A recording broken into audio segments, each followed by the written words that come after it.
Welcome to today's episode. I'm excited about today's episode. Today I have a legend on the show. I have Tony Saliba, the founder of Liquid Mercury, here today. Tony is a globally recognized business leader and a pioneer in the trading industry for the last 4 decades. He is a serial entrepreneur and a master trader, as well as a trainer of traders. He has been a board member of the Chicago Stock Exchange.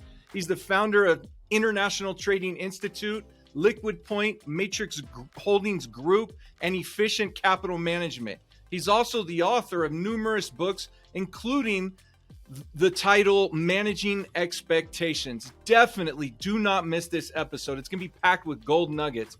Tony, man, it's a true honor and pleasure to have you on the show. Thanks for coming out. Thanks, Michael. My pleasure being with you. Hey, before we dive in, for those that did not hear our last interview that we did earlier in the year, can you share with our listeners just a little bit about yourself? Sure thing. Well, I started as a floor trader at the CBOE. Actually, I'm in the Board of Trade building now. We just moved here in May, and I started in this building in 1978. And I started trading shortly thereafter, early 79.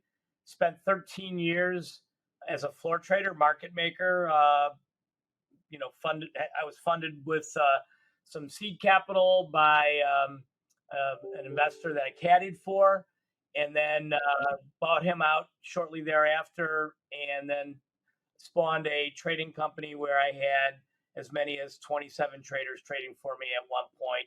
We got a DPM, which is a designated primary market making designation on CBOE. We had clients and listed a number of stocks that we traded through the 90s. My brother ran that while I got into technology, and I started. I wrote my first app in 1984 for the PC, and over the years, I used those tools that I built for my own trading needs, and quickly realized that it would be probably good to make them for other people to use. And I got involved with front ends in the early 90s. I spawned Liquid Point in 2000. Liquid Point became the largest workflow automation option system, which still exists today under the name of Dash. The Matrix, which I started in 2017, competes with Liquid Point and Dash. And then shortly thereafter, I started Mercury Digital Assets, which I came over to run full-time at the end of the first quarter of this year. And Mercury Digital Assets, as the name said, but Liquid Mercury, as our new name is a technology company for professionals and institutions that have clients to trade crypto spot, crypto derivatives, and options. Okay. And we just rebranded it, so Liquid Mercury. Okay, awesome. Thanks for sharing with us, Tony. I actually wanted to bring that up about the rebrand. So what was the reasoning behind the decision for the rebrand? Well, our URL and domain was too long to type. No, I'm just kidding. It was I came up with the name because of Mercury Digital Assets. I'm very specific and literal in a lot of cases, and I wanted everybody to know that, what we did, digital assets. And over the last year or so, we started kicking around a name that was a little bit more descriptive in terms of what we've done in our past. We've helped bring liquidity to customers. Thus the name Liquid Point, which was the point of liquidity for options, still very relevant. Okay. And we didn't want to lose the Mercury part. So we kind of, if you think about Mercury as a element, it is liquid, it can be solid, and it can be a gas. And each of those forms has meaning in our business in terms of liquidity, in terms of the speed and ethereal aspect of the gas, but also the solidness of solid mercury, which in Chicago we have um, a tourist attraction called the Bean, and anybody who's been to Chicago kind of goes to Millennium Park, and it's made out of solid mercury, Uh-huh. and it's looks like a bean. It's called the Cloud, I think, and so it's a sort of a rallying point for us, Liquid Mercury, and we have a whole thematic set of swag and everything that we're coming up with, bringing out here shortly. Oh, awesome. I'm totally Merch, with, man. I'm totally with you on the Mercury I and would have the said you wanted the first polos. thank you. Golf Absolutely. absolutely. They're pretty Yeah. cool. I Pretty love cool. I love the Yeah. meaning behind Mercury. I've just been studying the last few months the periodic table with my 9-year-old son, and this is the second time we've been over it. The first time was when he was 5, and we actually just came up with Mercury. We just, that was one of the elements that we've been studying. So to hear you break it down, it was awesome. Awesome. Yeah. Awesome. Yeah. Well, tell him good luck on that. I mean, I was always thrilled with Mercury when I was about his age. We would break thermometers and put the mercury into little jars, and then I heard that, oh my God, it could be poison, Uh-huh. and we thought it was poison if you just touched it. So Uh-huh. we learned a lesson. But we like our new brand. We Okay. have a new website, but we're also adding to that website with our recent new partnerships and the new token and everything that we're doing. So it's pretty Okay. exciting time. Absolutely. Can you break down your institutional grade infrastructure and liquidity for our listeners that this might be their first time listening? You know. Absolutely. So anybody who's traded anything, if you're in the listed market, if you're trading equities or options or even futures, the world is kind of split up, and every function is done by a different type of company that's regulated. You have your broker, and then you have a clearing agent, and possibly a prime broker in the middle of that, and then of course the exchange where you trade it on. But in crypto, for the first 10 years, it was hard. First 5 or 6 years were hard to find trades, and there were exchanges set up. But more recently, that's 3 or 4 years with Coinbase and Binance and others.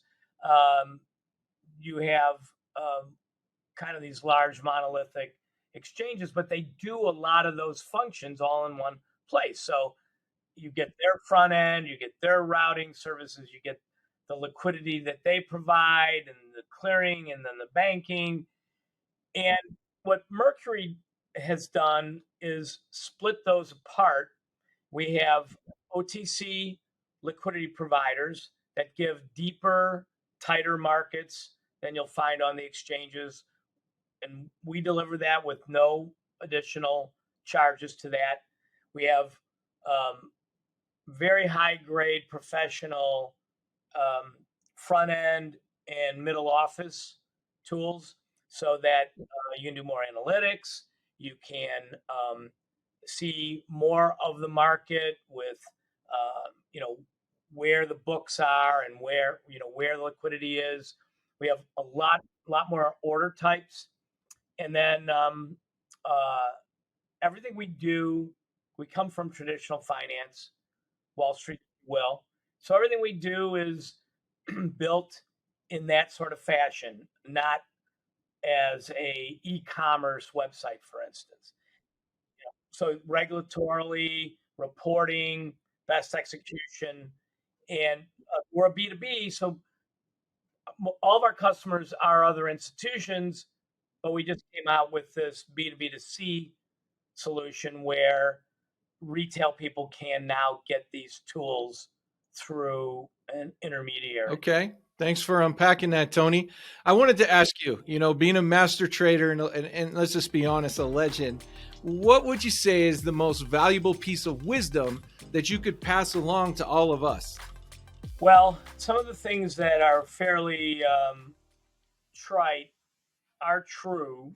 Don't overtrade your wallet, and money management, for instance. But for me, looking back, and I've done this a lot over the last 30 years, is what made me different, what has made me different, maybe than the guys I was standing next to or that are trading.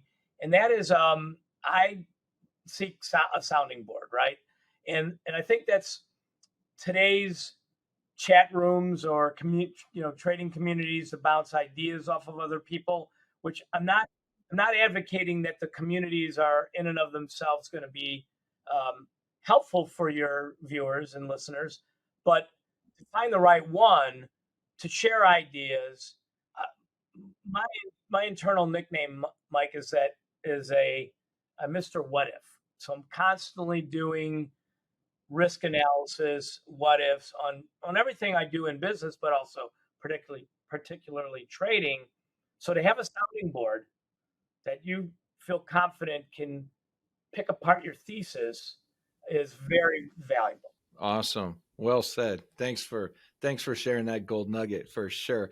Let's talk about you have a new partnership your firm does with Yeah, Gemini, absolutely. yeah? So we were very fortunate. We negotiated this for a while in the first part of the year, and the good fortune is that we were able to strike this deal with Gemini, which is a Winklevoss Brothers a company.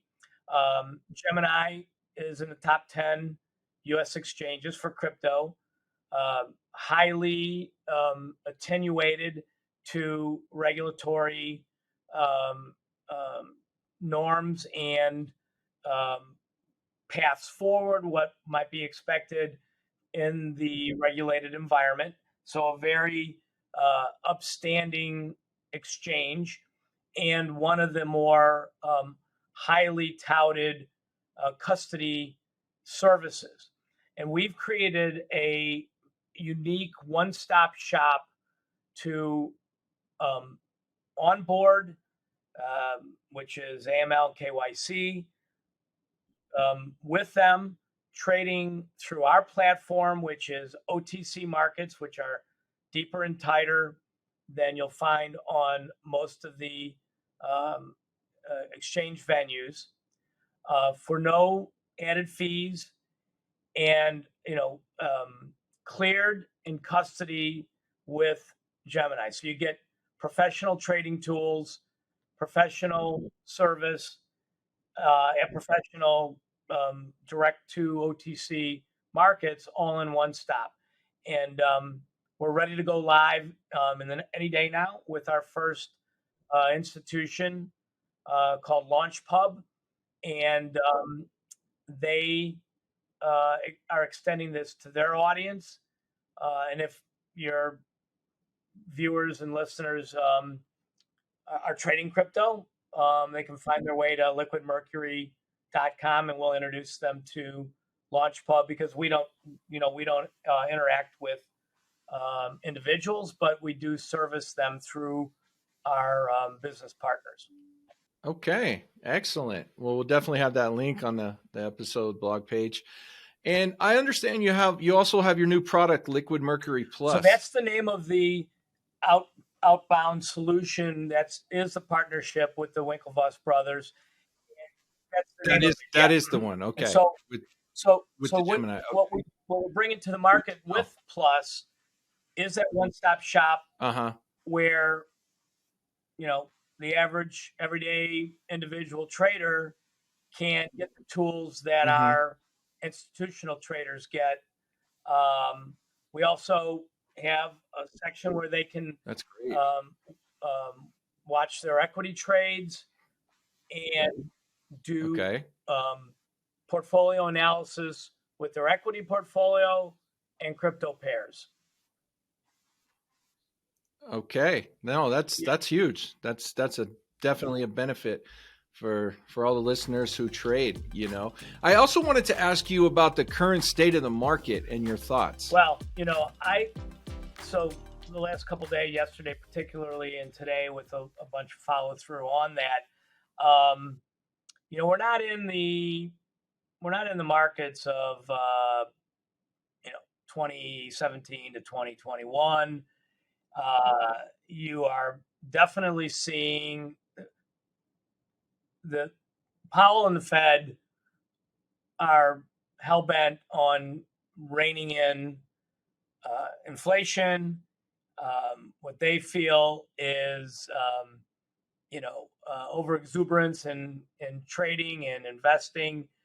And like yesterday, I just saw it about as clear as day. And I'm not trading all day, every day. I'm running Mercury, but I took time out right before the Fed meeting to get some positions in place because I just could have written the script that they were going to try to gun this thing after the comments by Chairman Powell, and it's just not going to be that the same way until we see a change in some of these inflationary numbers. I think you should have done this, started this years ago. I wouldn't have guessed that we would have gone 10 years with a hold on interest rates like we have. It's just really unfair to elderly savers. And now it's going to hurt, mortgage buyers and home buyers.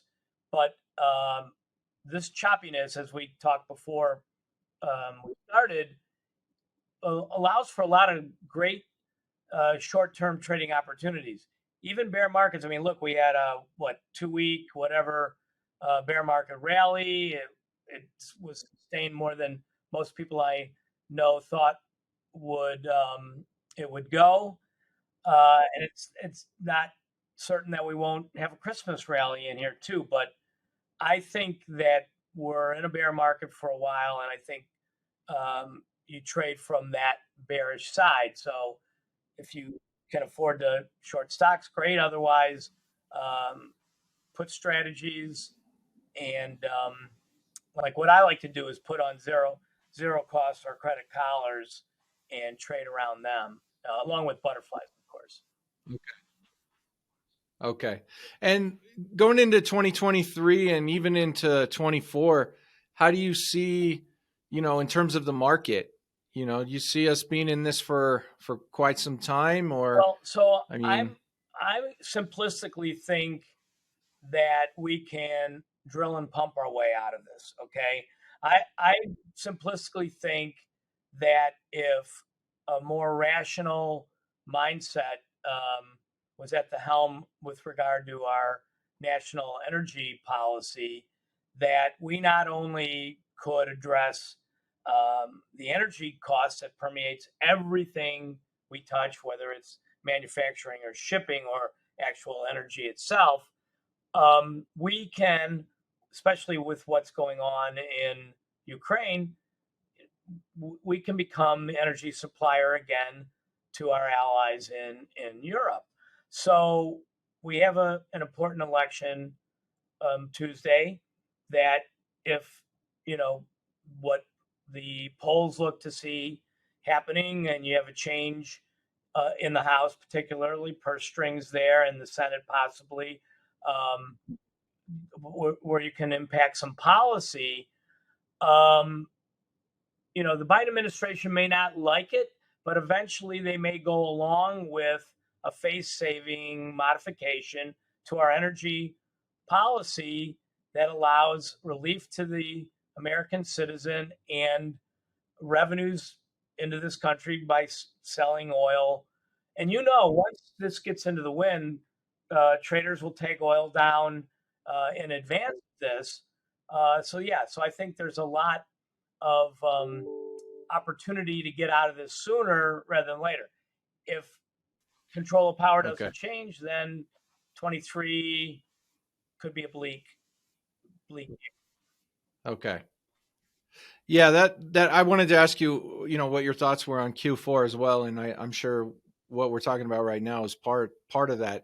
Anything else to add into the rest of what do we have? 2 months 2 months left. Like left I in the said, I year. think I'm in some pretty exclusive conference calls that I feel honored to be a part of. And there could be a reasonable reactionary Christmas rally The question is, when does it start and how long does it last? But you're getting a good clean out right now back to, some sensibilities to where we were. I look at the SPOOs mostly. So if you get back down under, um, 3,700, 3,650, could bounce and have a Christmas rally, maybe, back up to 38 or 3,900. But like I said, I don't trade full time. It's anecdotal. I speculate here and there. I'm all about running Mercury and trying to address problems and issues that help make crypto enthusiasts have an easier time of trading. Excellent. Tony, is there a story from all of your trading days that you could share for our everyone listening? Well, there's different eras that I traded in, and when I started, Michael, we didn't have computers available to us. I mean, you could buy time on a mainframe and type in requests and get theoretical values printed out. But for the most part, everybody had different styles of trading, kind of based on their personality. But you had some tape readers, you had scalpers, you had value investors that used options against fundamentals, different time frames. I was, a very typical market maker where I traded the flow that came into the crowd and tried to protect myself with low risk hedges, and developed a love for the butterfly strategy, which was complex but simplistic in that it had limited risk, it had a defined return, and you had basically 4 bites of the apple to put it on, the wings and the body, right? So different eras had different characters that I came in contact, and there were lessons. Okay, so one of the more epic um, events in my trading career when I was on the floor um, was in 1983 when I traded a stock called Teledyne, and I would say the vast majority of your viewers are too young to understand that we didn't have indexes to gauge different market conditions. So back in the day, the first tradable index was the S&P 500, and that was right around 1983 or 84.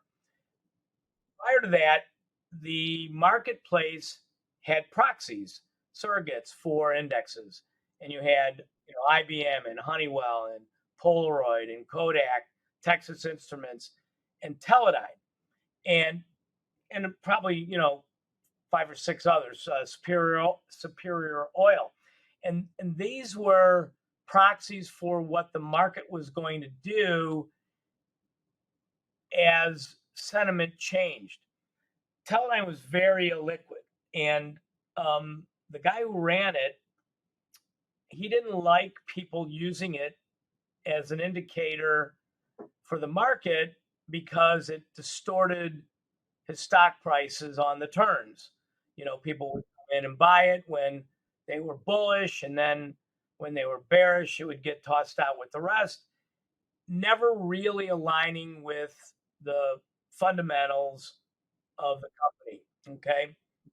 So what he did, which I thought was really clever and interesting, occasionally he would announce a stock buyback. And anybody who's been involved in a takeover or a stock buyback, if it's open-ended, where the suitor says we're going to take 10% of the company or more, you never know where that price is going to go. And you you get a short squeeze. So that's all background to say in 1983, stock was trading at about $180. Across the tape comes Henry Singleton announces stock buyback of at least 10% of Teledyne with no target price.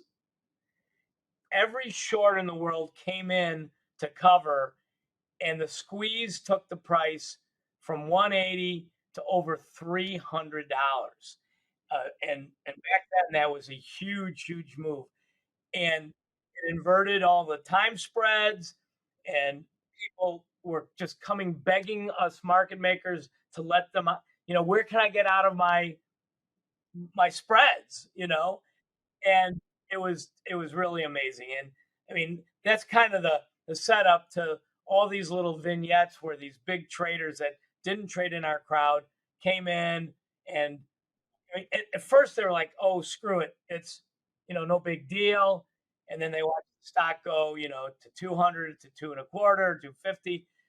And then this happened over a few days, and this sustained upside squeeze just brought everybody to their knees. And I mean, it was very telling and very enlightening. So I have a saying I live by, and I advocate anybody in your audience that is actively trading options, staying spread is staying alive. And I had a bunch of pens, mechanical pencils with those printed boxes of them, and I had my clerks handing them out on the floor, kind of rubbing it in everybody's face. They hated me for a while. Tony, thanks for sharing that, man. That was probably a trip down memory lane for you. There's some really great ones, Michael. And next time you're in Chicago, we'll go out for a dinner and drinks with a bunch of my fellow floor traders, because when we get together, we trigger each other's memories on some of these things. And I, as a journalist, content provider, you bring your notepad and you're like, whoa, let's develop that. They're pretty interesting stories, and they're not all absolutely PG either. I look forward to it. I love Chicago. It was, the last time I was there, it was so uncanny. There was no wind. It was just gorgeous. Awesome. I couldn't believe it. I was staying downtown, we do have our, September is a great month. And as I was saying earlier today, it's 70 degrees and sunny. It's like late August, early September day out. It's going to be that way all weekend. So knock on wood. We get lucky here every now and then. Absolutely. Tony, how can our listeners reach out to you and your team, stay in the conversation? If we have institutions that are listening that are not dialed in and set up with you guys yet? Well, if they go to liquidmercury.com, that's our website, and there's a place to contact us. If they mention your show, Michael, or your name, I'll personally answer their question or respond to them. Are in the process of adding to our website. We launched our token, so we're adding to it, but the contact us is there. And if it's a trading question or something about the show, I will personally say hi and give them some feedback. If it's an institution, I will, have one of our great representatives get in touch with them, show them how we can help them benefit with our trading tools. Awesome. Hey, thank you, Tony. That's for all of our trader listeners. Have a question, contact Tony on the contact us page on his site. Or you can just email us at info@liquidmercury.com. So either way, happy to make that connection with. I know you have a worldwide audience, Michael, but depending on the market, I'm sure we can